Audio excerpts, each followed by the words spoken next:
سلام طعنا هابلنا زي خبركم تخاتلتنا نساعد زبلنا يوم حابريتات حزنا لكم ماسينا لنا فلما جن غندر ساتهم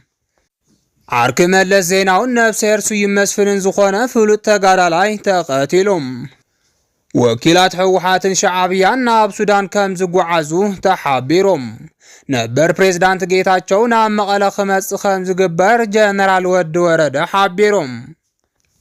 أزيو من كالوتنا لونا حج دما ناب زرزرم عرك ملس زيناون نفس يرسو يمسفلن زخونا فولو تقالالاي تقاتلهم ኣብ ታሪክ ቃልሲ ህዝቢ ትግራይ ካብቶም ብናይ ቃልሲ መሓዛ ዝፍለጡ ኣመራርሓ ሓደ ዝኾነ ፍሉጥ ተቃላሳይ ሎሚ ናይ ሞት ዘይንኡ ከም ዝተሰምዐ ተሓቢሮም ከም ዝፍለጥ ህዝቢ ትግራይ ካብ ኢትዮጵያ ወፃኢ ዘለዎ መሓዛ ካብ ዝኾኑ ህዝብታት ህዝቢ ሱዳን ካብቶም ኣብ ቅድሚ ዝስርዑ ህዝብታት እዮም ህዝቢ ሱዳን ኣብ ቃልሲ ህዝቢ ትግራይ ይኹን ኣብ ዝኾነ ይኹን ተፈጥሮኣውን ሰብ ሰራሕን ዝገጠሙ ብድሆታት ንህዝቢ ትግራይ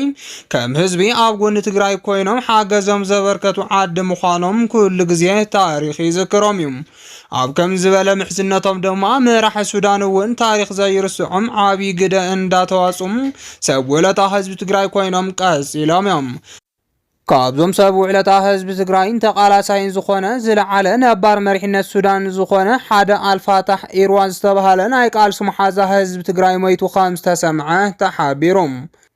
ብፍላይ ምስ ተጋዳላይ ስዩምን መለስን ዝተሓዘ ፍሉይ ታሪክ ዘለዎ እዚ ተቃላሳይ ንህዝቢ ትግራይ ይኹን መራሕቲ ትግራይ ካብ ዘለው ሰብ ውዕለታ መራሕቲ እቲ ሓደ ምዃኑ ይነገረሎም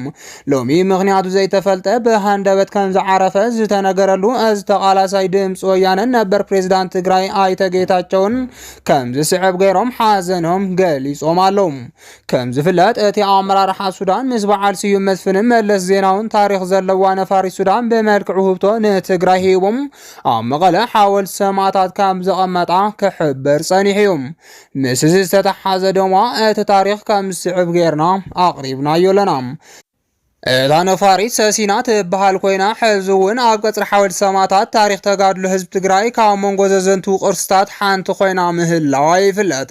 ኣብራሪ እታ ነፋሪት ዝነበረ ኣልፈታሕ ኢርዋ ድማ ኣካልታ ታሪኻዊት ነፋሪት ሰሲናን ኣካል ታሪኻዊ ቃልሲ ህዝቢ ትግራይን ኮይኑ ቀፂሉ እዮም ብፍሉይ ኣብ 1970ታትን ንብረታዊ ተጋድሎ ህዝቢ ትግራይ ዝድግፍ ዝነበረ ኢርዋም ብፍላይ ምስ ነበር ቀዳማይ ሚኒስተር ተጋዳላይ መለስ ዜናውን ውድብ ሕወሓትን ዝሓሸ ርክብ ከም ዝነበረ ይነገር ኢርዋን ተጋዳላይ መለስ ዜናዊ እንትገልጾም ርሑቕ ኣማቲ ስትራቴጂካውን ምቕሉል መራሒ ብምባል ዘለዎ ክብርን ናዕዳን ይገልጾም ኢርዋ ኣብ እዋን ብረታዊ ቃልሲ ህዝቢ ትግራይ ውድብ ሕወሓት ኣብ ሃገር ሱዳን ካብ ሓሊፉ ኣብ ስዑድ ዓረብ ዝነበራ ዕላው ህላወም ብኹለ መዳይ ክጥንክር እጃሙ ከም ዝወፈየ ድማ ይዝረበሉ ሎሚ ድማ እዚ ፈታዊ ህዝቢ ትግራይ ዝኾነ ሱዳናዊ አልፋታሕ ኢርዋም ሎሚ ሕልፈተ ህይወቱ ተሰሚዑሎም ብሕልፈተ ህይወት ደጋፋይ ቃልሲ ህዝቢ ትግራይ ዝተሰምዖም ሓዘን ካብ መንጎ ዝገለጹ ድማ ንዝሓለፉ 2 ዓመታት ፕሬዝዳንት ግዝያዊ ምሕዳር ትግራይ ዝነበሩ ኣይተ ጌታቸው ረዳ ፈላማዮም አልፋታሕ ኢርዋ እቲ ኣብ ሰነ 1983 ዓመተ ምህረት ንነበር ቀዳማይ ሚኒስተር መለስ ዜናዊ ኣምባሳደር ስዩም መስፍንን ካልኦትን ዝሓዘት ሰሲና ዝተባሃለት ነፋሪት ብትብዓት ናብ ኣዲስ ኣበባ ዘብረረ ፓይለት ምዃኑ ምስክርነቶም ገሊጾም ኣለው ኣይተ ጌታቸው ትማሊ ኣብ መራኸቢ ማሕበራዊ ሚድያ ፌስቡኮም ኣብ ዘቃልሕዎ ሓበሬታ እቲ ሓደ እዋን ኣመራርሓ ሰራዊት ክፍሊ ድሕንነትን ዲፕሎማትን ሃገረ ሱዳን ዝነበረ አልፋታሕ ኢርዋ ከም ዝዓረፈ ብምግላጽ ሓደ ካብቶም ንቃልሲ ህዝቢ ትግራይ 17 ዓመታት ደገፍቲ ዝነበሩ ፈተውቲ ህዝቢ ትግራይ ፖለቲከኛታት ሱዳን ምንባሩ ገሊጾም አልፋታሕ ዕውት በዓል ሃፍቲ ምንባሩ ዝገለጹ ኣይተ ጌታቸው ኣብ ሓደ እዋን ብኣካል ረኺቦም ከም ዝነበሩን ኣብ መበል 40 ዓመት ምስረታ ውድብ ሕወሓት ሰሲናን ዝተባሃለት ኣውሮፕላን ናብ መቐለ ሒዙ ብምምጻእ ኣብ መዘክር ስዋኣት ሓወልቲ ሰማዕታት መቐለ ክትቅመጥ ዝገበረን ምዃኑ ገሊጾም እቲ ሱዳናዊ ፈታዊ ህዝቢ ትግራይ ዛጊድ ምክንያት መሞቲኡ ዘይተሓበረ እኳ እንተኾነም ኣይተ ጌታቸው ረዳ ብሕልፈት ህይወት አልፋታሕ ኢርዋ ዝተሰምዖም ሓዘን ብምግላጽ ንስድሩን ፈተውቱን ከምኡውን لا حزب السودان صنعت تمنيوم ኢራን ሃገሩ ሱዳን ብዝተፈላለዩ ፀፍሕታት ስራሕ ዘገልገለ ኮይኖም ብፍላይ ሃገሩ ኣብ ዝዋቀርን ኣፍሪካ ዝህልዋ ረብሓን ምርጋፅ ናብ ኢትዮጵያ ተመዲሞም ኣብ ኤምባሲ ሱዳን ኣብ ኣዲስ ኣበባ ኣብ ክፍሊ ድሕነት ወፃኢ ቀፂሉ ድማ ኣብ ሃገራት ሩስያን ስዑድ ዓረብን ጥቕሚ ዓዱ ክሕሉ ተንቀሳቂሱ ምንባሩ ሄድጋይስ ዝተባሃለ መርበብ ሓበሬታ ይገልጽ። ብሓፈሻ እዚ ኣብ ፖለቲካውን ድሕነታውን ጉዳያት ሃገሩ ካብቶም ዝለዓለ ኢድ ነይርዎም ዝበሃሉ መራሕቲ ሱዳን ሓደ ዝኾነ አልፋቲሕ ኢርዋም ንብረታዊ ቃልሲ ህዝብታት ትግራይ ኤርትራን ካልኦት ውጽዓት ህዝብታትን ደጋፋይ ግደ ከም ዝነበረ እዩ መርበብ ሓበሬታ ሄድጋይት ኣቐሚጡ ዘሎም። ኣብዚ ጉዳይ ሂቦም ድማ ፕሬዝዳንት ጌታቸው ረዳ ኣብ ሰደድዎ ናይ ጽንዓት ይሃብኩም መልእኽቲ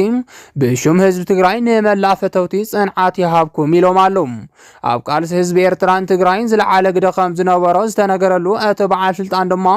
ካብ ትግራይን ኤርትራን ወኪላት ዝተሓወስዎ ስነ ስርዓት ቀብሪ ኣብ ሱዳን ከም ዝካየድ ሓደ ዘይተረጋገጹ ዜናታት ይሕብሩም። እዚ ድማ ምናልባት ካብ ህወሓትን ሻዕብያን ዝተወከሉ ሰባት ኣብ ሱዳን ብሓደ ዝረኣይሉ ዕድል ክህሉ ከም ዝኽእል ተገሊጹሎም። ጌታቸው ረዳ ሓዱሽ ናይ ባዕሉ ፓርቲ ከም ዝምስረት ተሓቢሮም ነበር ፕሬዝዳንት ትግራይ ዝኾነ ኣይተ ጌታቸው ረዳ ናብ ትግራይ ንምምላስ ዘኽእል ምንቅስቓስ ተጀሚሩ። ትኩሳት ፖለቲካ ቅልውላው ትግራይ ዝወለዶ ኣብዚ ሕጂ ሰዓት ስልጣን ለይቁን ኣብ መቐለ ከም ዘየለ ይፍለጥ እዩ። እቲ ብሰንኪ መፈንቅለ መንግስቲ ተገይሩ ዝኸስስ ጌታቸው ካብ ከተማ መቐለ ተሰዲዱ ናብ ኣዲስ ኣበባ ከም ዝወፀ ይዝከር። ጌታቸው ምስ ህወሓትን ምስ ኣዘዝ ሰራዊትን ዝኣተወ ግጭት ስዒቦም ኣብ ዝተፈላለዩ ከባቢታት ትግራይ ማህተምን ካሊእ ኣካል መሓውሩን ከም ዝተሓደገ ይፍለጥ። እቲ ዝነበረ ምንቅስቓስ ተጠናኺሩ ናብ ከተማ መቐለ ኣብ ተስፋሕፍሕሉ ድማ ነበር ፕሬዝዳንት ጌታቸው መቐለ ለቂቁን ኣብ ኣዲስ ኣበባ ተጓዒዙ እዮም። ኣብ ኣዲስ ኣበባ እውን ዝተፈላለዩ መሰናኽላት ከም ዝገጠሞ ዝተነገረሉ ጌታቸው ካብ ሃገር ወፂኡ ምጽንሑ ይዝከር። ኣብ ወፃኢ ሃገር ተሓኪሙ ድማ ሎሚ ኣብ ኣዲስ ኣበባ ከም ዝርከብ ተሓቢሩሎም። ፖለቲካ ትግራይ ድማ ንብዙሓት ጸላእቲ ህዝቢ ትግራይ ኢዶም ከእትውሉ በር ዝኸፈተን ኣዝዩ ሓደገኛ መፈንቅለ መንግስቲ ምዃኑን ክሕበር ጸኒሖም። ነበር ፕሬዝዳንት ዝሰደደት ትግራይ ኣብ ውሽጣ ዘሎ ምክፋልን ዘይምርግጋእን ህዝባ ኣብ ደበና ስጋት ኣትዩ ከም ጸንሐ ንምርዳእ ተኻኢሎም። ኣብ ወፃኢ ዝቐነየ ጌታቸው ድማ ካብቲ ሃገር ኣብ ኣዲስ ኣበባ ከም ዘሎ ይንገረሉ። ኣይተ ጌታቸው ንሕክምና ኢሉ ናብ ወፃኢ ኣብ ዝተጓዓዘሉ ግዜ ድማ እቲ ነበር ፕሬዝዳንት ጌታቸው ካብ ሃገር ጠቕሊሉ ከም ዝወፀ እንዳተነገረሉ ጸኒሑ እዩ። እዚ ድማ ኣብ ታሪክ ፖለቲካ ትግራይ እቲ ዝሓመቐ ተርእዮ እዩ ተባሂሉ ይዝረበሉ ከም ዝነበረን ኣብ ክንዲ ፖለቲካ ትግራይ ብዝርር ምፍታሕ ብምጉጃልን ብሓይልን ተጠቒምካ ካብቲ ሃገር ክስደድ ምግባር ንተጋሩ ኣዝዩ ሓደገኛ ምዃኑ ክግለጽ ጸኒሑ እዩ። ፌደራል መንግስቲ ዝመርሕ ዘሎ ኣብይ ይኹን ካልኦት ጸላእቲ ህዝቢ ትግራይ እውን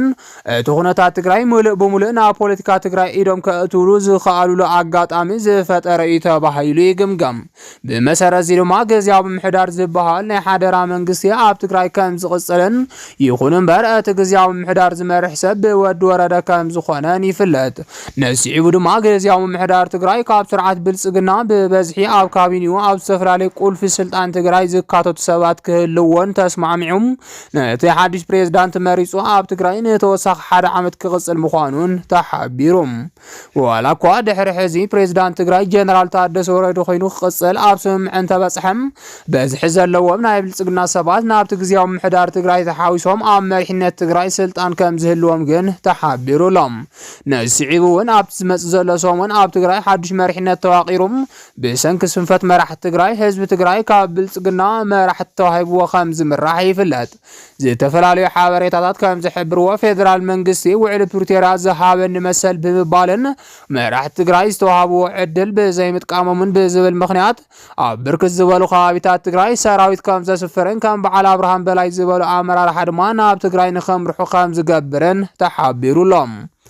ኣብ ውሽጢ ሓደ ወርሒ ድማ ብቅደም ሰዓብ ክፍጸም ኣለወን ተባሂለን ብፌደራል ዝተቐመጣ ተግባራት ዝስዕባየን ሰራዊት ፌደራል ንመቐለ ሓዊሱ ናብ ዝቕመጠለን ቦታታትን ዶባትን ከኣቱም ከምኡውን ሰራዊት ትግራይ ድማ ናብ ዝቕመጠለን ካምፕታት ከኣቱ ዝብል እዩ። ብተወሳኺ ድማ ገምጋም ኣፈጻጽማ 2 ዓመት ጊዜያዊ ምምሕዳር ትግራይ ብምክያድ ብመሰረት እቲ ገምጋምን ሓዱሽ ጸድቕ ደንብን ዳግም ውደባ ካቢነ ይካየድ ይብል እቲ ዝረኸብናዮ ሓበሬታ።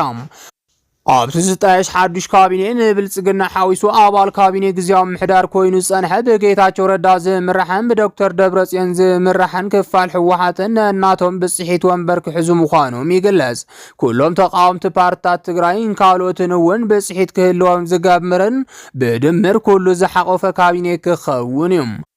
ኣብቲ ውሳነ ፌደራል መንግስቲ ድማ ነዚአን ምትግባር ሰላም ትግራይ ውሕስ ምግባርን ኩናትን ወረ ኩናትን ምውጋድን ዝብል ኮይኑ ነዚአን ዘይምቕባል ወይ ምሽርር ኣፍ ድማ ብኣንጻሩ ናብ ኩናት ምምራሕ ተባሂሉ ቅድመ ኩነት ተቐሚጡሉ ኣሎ። ብመሰረት እዚ ድማ ኣብርሃም በላይን ካልኦት ኣካላትን ዘለዎ ወኪላት ብልጽግና ድማ ኣብቲ ካቢኔ ከም ዝሳተፉ ዝወጽ ዘለው ዜናታት ይሕብሩ።